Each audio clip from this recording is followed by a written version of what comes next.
Hey everybody, I love the Academy. Here goes my speech. What we think we want sounds similar to what others want. A nice car, lots of money, cool stuff, hot boyfriend or girlfriend. The ones that do great things for others are already a step ahead. And yet, at 20 years old, I had no idea what my purpose in life was or how I was going to achieve my goals. Eventually, I figured out what most people fail to figure out. My goals were wrong, and I had no philosophy that drives me. So today, let's take a look at what most people want and how it affects their life. Secondly, I'd like to reveal the thought process of unhappy people and a couple of phrases that have helped many people reconsider their motives. And finally, I'd like to reveal a few secrets and a philosophy that currently drives me. Most people want what others want, depending on who or what they idolize. Some people work really hard to achieve that, and yet they're still unhappy. I'm no exception. In 2004, my goal sounded like this: 6 mansions in the most exotic places in the world, 7 cars, a private jet, a $2.5 billion fortune, a hot wife, 4 sons, and 1 daughter. Instead, I got 1 hot wife and 2 daughters and 1 son. That's my visual. If you compare what you want with what you have, you'll be unhappy. A lot of people see the world as a half-empty glass. This poem says it best. It was spring, but it was summer I wanted. The warm days and the great outdoors. It was summer, but it was fall I wanted. The colorful leaves and the cool, dry air. It was fall, but it was winter I wanted. The white snow and the joy of the holiday season. I was a child, but it was adulthood I wanted. The freedom and the respect. I was 20, but it was middle 30 I wanted. To be mature and sophisticated. I was middle-aged, but it was 20 I wanted. The youth and the free spirit. I was retired, but it was middle-aged I wanted. The presence of mind without limitations. My life was over, but I never got what I wanted. Sadly, that is what most people's lives amount to. They think things and money will make them happy, but what they really crave is fulfillment. You might ask, what would that be? The solution is to have a philosophy that drives you. Everybody has to find that on their own, sadly. What I can do today, though, is reveal a few secrets that get you 2 steps closer to that. Number 1, be grateful.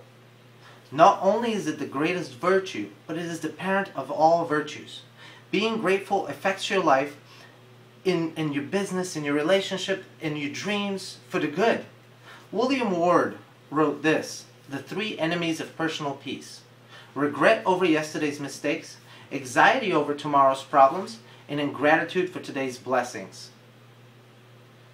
At any given moment, there's at least 1 billion people that are willing to trade places with you. No matter what house you live in, wouldn't you rather be there than in the best hospital in your city?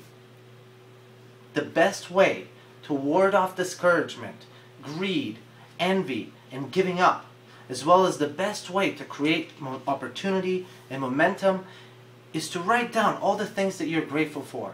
Be the most appreciative person you know.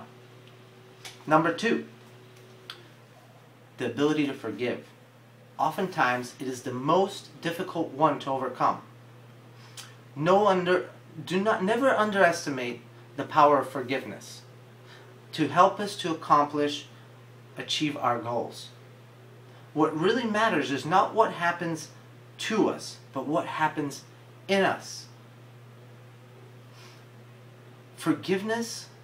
Unforgiveness leads to bitterness, which leads to thoughts of revenge, which are the most useless thoughts and waste of time in our life.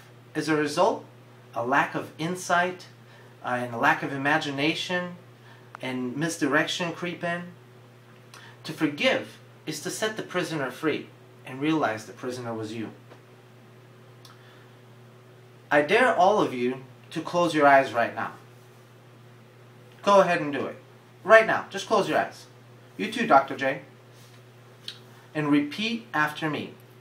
I forgive that stupid, mean, wrong person. Right now. All done. They may never forgive you. Maybe they'll never even know it. But something inside of you will be free to be all you can be.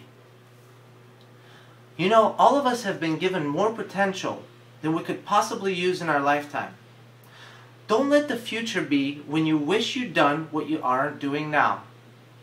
I will close with a poem by Tecumseh, 1812, that fits within my philosophy.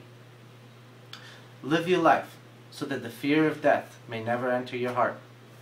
Trouble no one about their religion. Respect others in their view and demand that they respect yours. Love your life. Perfect your life. Beautify all things in your life. Seek to make your life long and its purpose in the service of your people. Prepare a noble death song for the day when you go over the great divide. Always give a word or a sign of salute when meeting or passing a friend, even a stranger when in a lonely place. Show respect to all people and grovel to none. When you arise in the morning, give thanks for the food and for the joy of living. If you see no reason to give thanks, the fault lies only in you.